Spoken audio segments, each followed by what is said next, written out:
Hello old-time pinball people, welcome to the second installment of the 1976 Bally Old Chicago, the semi-restoration I'm doing. And I just wanted to give you an update of what's going on with it. I've been logging in a lot of hours. I probably have about 50 hours into this since the last video, and I've only probably taken off a couple days since then, so busy. Anyway, what I want to do is talk about the stuff I did with the head and just in general the other stuff I've done with the machine. So first off, I want to start off with the back glass and we'll just go from there. So follow me. So as you can see, here is the back glass, and I want to show you how nice and bright the colors are compared to the first video because well, there was a layer of filth throughout it, and you know, Windex and a paper towel did wonders for that. So I'm very happy with that. The colors really pop. I also went over the bottom metal lift channel and got some Scotch-Brite on that, some Mother's Chrome polish, and bam, it is nice and shiny. Don't know if you can see it there, but took off the little bit of rust that had on it and discoloration. It's not brand new, but it looks super nice. Also, what I want to do is turn around the back glass here for you guys. Being careful not to smack anything while doing it. I also wanted to get off the dirt off the back because you know, it's a little bit trickier, but what I did was I used this foam brush right here, and it took care of the problem. It's nice and soft, and as long as your back glass isn't flaking, it won't harm it at all. And it took off that layer of dust, so now the illumination from the lamps will definitely shine through a lot better, and there'll just be a lot less crud dropping in on the back box over time. One other thing I wanted to point out that I didn't talk about last time that I think is important is that this is a later model machine, and it's not because I looked at serial numbers for that, because it's not something I do. I really don't care. But because there was two different runs of these on the back glasses anyway, that the first one up here would have an over-the-top light. And basically, whenever a player reached 100,000, your buzzer would go off and this would light up for a little bit and then go out. And what's cool about the later edition here, they said, hey, what if we put the 4 players 100,000 in here instead of just a big over-the-top light, and have them individual. And so when a player gets the 100,000, the buzzer goes off and the 100,000 light stays on, which makes it easier to track who's, you know, basically got the points and not. So that was a great idea, and I like it better than the first edition. So I'm definitely happy with the later model Old Chicago here. So I just wanted to point that out. Some of you new people might not be aware of that. Some of you veterans, I'm sure, are. So anyway, I'm going to go ahead and move to the head next. Alright, so front of the back box here, pretty much standard fare. What I did was just clean the surface with some mean green and paper towels, get all the dust and dirt off and that. As you can see, I went through the score wheels and cleaned all those, took them all apart. Nice and bright, no more dirt. Light bulbs, sockets, I went and cleaned all the sockets with the light bulb socket tool. It's a cleaning stick, and got some rubbing alcohol and cotton swabs. Went in the sockets, cleaned them out from any corrosion, and they have all new light bulbs. So we got some number 47 incandescents along with some number 455 flashers where applicable. And you might notice here that I have all my numbers set to 1 on the score wheels, and even on the credit reel. There's a reason for that, and I'm sure the veterans know what this is. Guys just starting out in the hobby, you might want to just kind of stay tuned here and I'll let you know. Basically, when I get the motor board in this thing, I'm going to want to test it with just the motor board and the head on, and try to get these things to all restart. So I can do that without the play field. And when I hit the start button, the score wheels should all reset to 0. And I put it on 1 because that will make the score wheel cycle through the whole thing. In other words, it'll go from 1 and then 2, etc., and then it'll end up on 0. So that'll go through this full cycle, and if it goes okay on each one, it lets me know that the score wheel's fine. Now if it jams up on a certain number, say a 9 or a 0, then maybe I have some switches there on those that need to be adjusted or looked at. Also, if it's jamming up, say, on 1 or 2 or 3, whatever, maybe I have another problem going on there because it might be something that's warped, like a nylon piece or the score reel itself.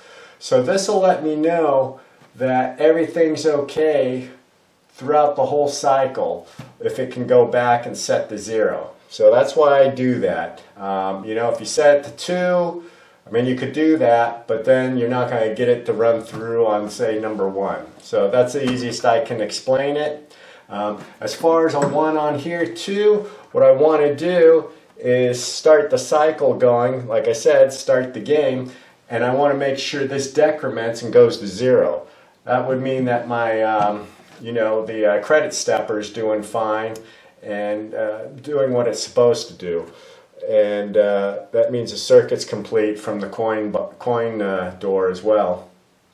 What I want to be able to do on a second try would be, once I get the coin door done, is drop a quarter in and make sure that on this game it's 2 plays for a quarter, that I'm going to accrue 2 games. So this will be set to 0 after I do this initial test, so it'll be easy for me to see that it did it correctly, instead of, say, skipping and giving me 3 games for some reason, and maybe I got to check my wiring, or maybe a spring on a stepper's too tight or something.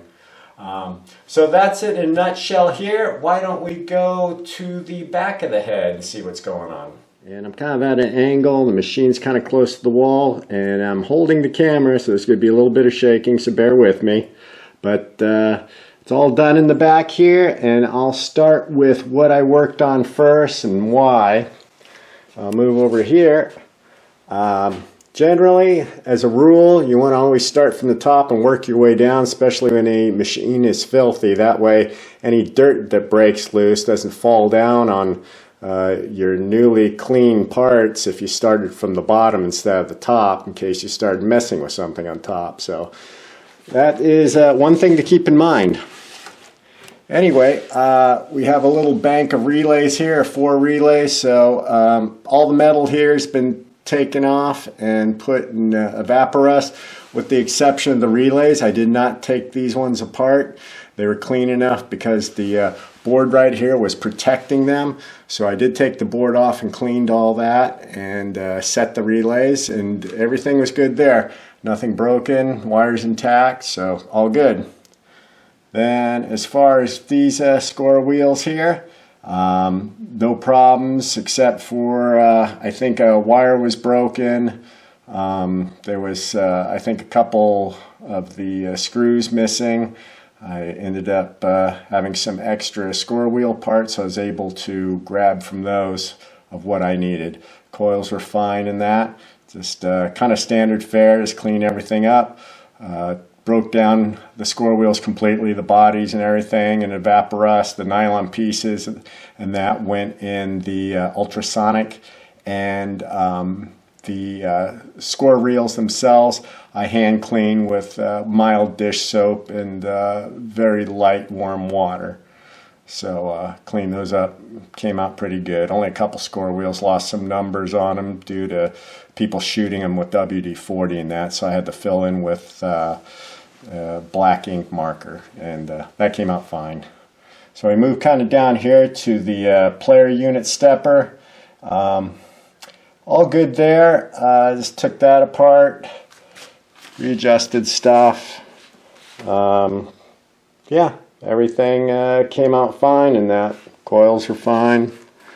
As you can see, if you remember from the first video how filthy this was, you can see the difference there for sure.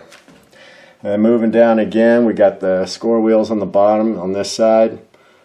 Pretty much same stuff, just minor things. Like I said, once in a while a wire would break off and that, but just ended up soldering those back on.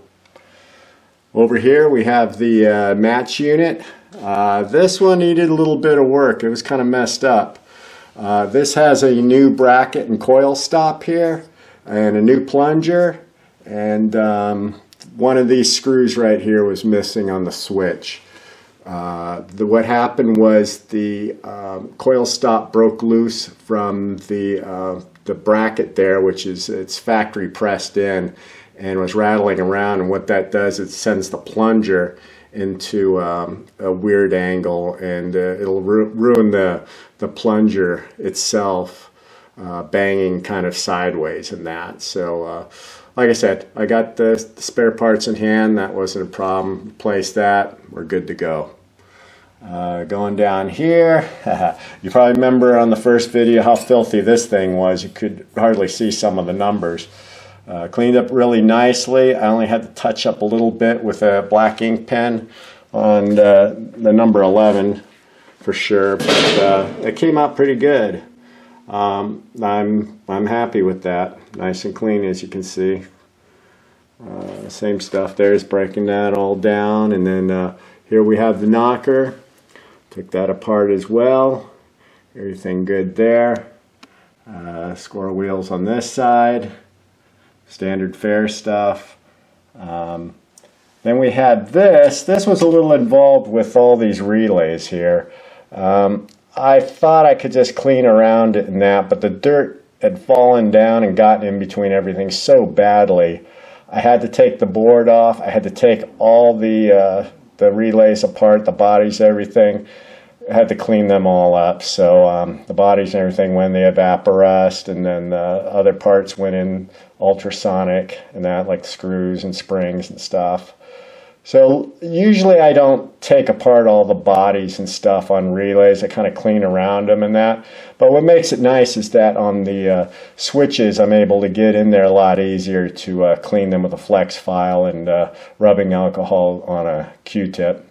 So I got through that. Everything's great. And that it really needed some help because some of those switches were burnt. And just from being misadjusted and that, and there was a broken wire on one of them as well. And here we get to the bottom here on the score wheels, kind of the same stuff. The female Jones plugs were fine, just clean them up. All the wiring in here, the wiring harness, filthy, just absolutely filthy. I had to go and get paper towels soaked with rubbing alcohol and Q-tips and go over everything. And the good news is, because this is a later model EM, is that it doesn't have cloth wiring, so it's all just the plastic wiring. So easy to clean. If you had cloth wiring, you don't want to use any kind of wet like rubbing alcohol on that. It'll just get the dirt and soak it into the cloth, and it'll just make more of a mess. The best thing you can do is probably brush it off. Yeah, I had to vacuum out this thing a few times, wipe down the whole inside with mean green. It was quite the chore, and this sucked up a lot of my time.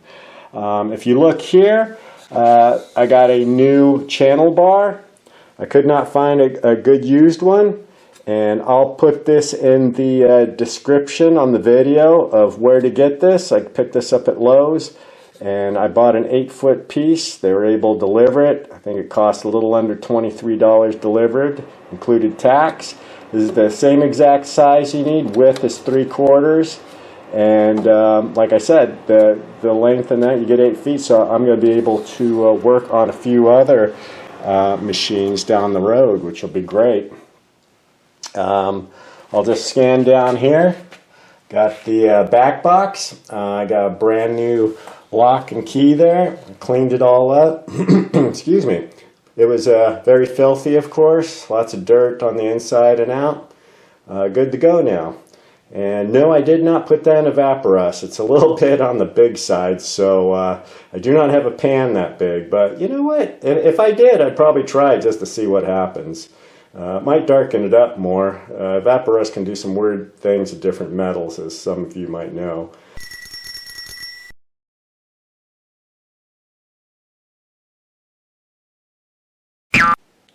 Alright, gotta give you a little walk around here of the cabinet and a peek on the inside as well. So here we go. As you can see, I snuck in the back box panel there. Fits in nice and snug. And let's just go ahead and take a view of the machine now that I have it standing up in that. Last time it was up on end. We got the legs on. Everything went on great with all the new parts I showed you last time. A little hard to see because of the lighting now, but these side rails here, I went ahead and got some Scotch-Brite green pad and Mother's chrome polish and went and regrained them. Go up and down, kind of in a straight line on the long ways there, and got them all polished up. They look really nice. They're not brand new, but they do look spiffy. And let's go ahead, we'll move to the front here. And I have not done anything with the coin door. I'll probably be last on my list. But you can see right here, shooter rod, nice new barrel spring in that. All polished up, all the parts as usual, dumped in the evaporess and that. I'm surprised how nice this turned out here. The plate, it did have some rust in that, but man, it came out nice and shiny. About to have to get a new one, but they're currently unavailable new, so maybe down the road, but that one's fine. And you can see a little bit better at the light here on the rail here that I finished as well, polishing that up. And hey, look at that, I snuck in the back glass as well. Get to see how nice that looks. Yeah, gonna look great. So what I'm going to do here is I'm going to grab a light, bear with me, I am doing the handheld thing. So you can see on the inside of the cabinet here, some parts in that. You can see those channels there, that's for the playfield glass. That's what goes in on the back there. I will get into more of that in the third video and let you know what's going on with those. Some interesting stuff. All those pieces on the bottom there have been cleaned, all the flipper buttons and that, they'll probably be going back on next because I have the side rails finished the way I wanted. Found the coin door flap at the bottom of the cabinet right there, so that's great. It was in really good shape as far as the chrome and that, all polished up. And those covers too I found at the bottom of the cabinet. Those are switch covers for the coin door.